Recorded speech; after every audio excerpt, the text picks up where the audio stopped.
तुमचं स्वागत आहे आपल्या यूट्यूब चॅनलमध्ये, ज्याचं नाव आहे नारायणी बुटीक।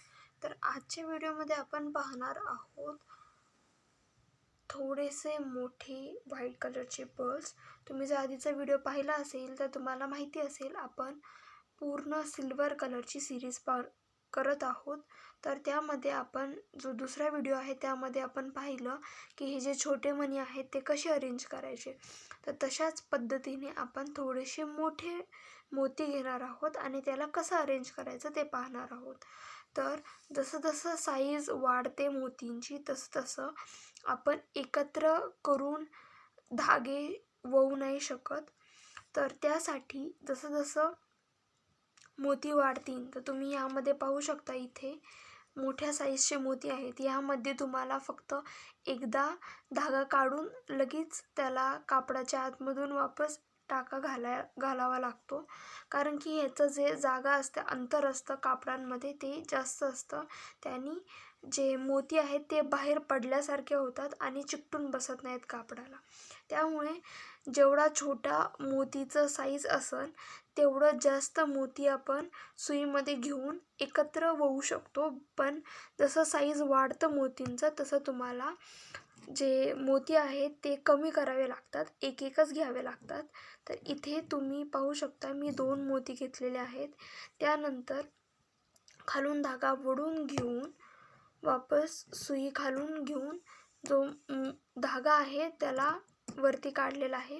तुम्ही पाहू शकता अशा प्रकारे हे असं मोठं बाहेर आलेलं दिसतं। जर आपण तिथेच एकच मोती घेतला आणि त्याला लावलं किंवा त्याला ववलं असं, तर तुम्ही पाहू शकता ते एकदम कापडाला चिकटून बसलेलं आहे। ह्या 2 मोतीच्या आतमधलं अंतर तुम्ही पाहू शकता आणि ह्या 2 मोतीच्या आतमधलं अंतर। त्यामुळे जसं मोठं होतं मोती तसं तुम्हाला एक एकच मोती घ्यायचा आहे। तर आपण ह्याला वापस सुरुवातीपासून करूया। खालून धागा अलगदपणे वडून घ्यायचा आहे, जेणेकरून जे सगळे मोती आहेत ते निघून जातील। त्यानंतर मग आपण एक एक करून मोती टाकणार आहोत। आता हा एक मोती टाकला, सुईला कापडाखाली टाकले, त्यानंतर मग आपण खालचा धागा वरती कडून घेतला। तसंच आता हा दुसरा मोती घेतला, सेम तसंच केलं जसं आधीच्या मोतीला केलं होतं। अशा प्रकारे तुम्ही पाहू शकता जो मोती आहे तो देखील कापडाला चिकटून बसतो आणि नीट दिसते डिझाईन। अशा प्रकारे आपण पूर्ण लाईन करून घेणार आहोत।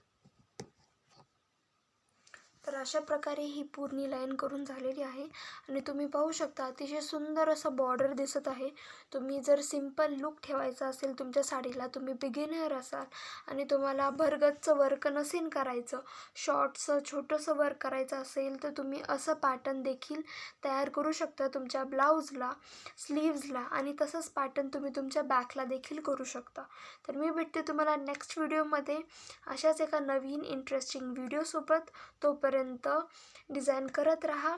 धन्यवाद।